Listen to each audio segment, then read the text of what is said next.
Trời ơi, rồi chứ. Tiếp này.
Ngon.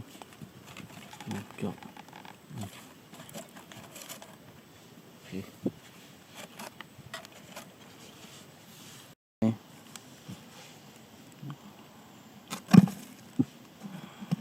Ngon.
bạn ơi. Chọc ơi, lo bạn ơi. Để chủ ơi. Thật ấy ơi. Lo bạn ơi. Để chủ ơi. Ui, ngon đấy. Ngợt khôi đấy. Ô, tỉnh. Ô, tỉnh. Ô, chuồn mền vô, chuồn chậm mền vui. Để mùi con với. Ui, chuồn để mùi ui. Ui, để thăm tay với. Thăm tay với. Ô, mà này. Ô, cả tao này khiêu ngất vô. Ô, hạt với. Ô, để mì không? Ui, tao dồn chấm máu.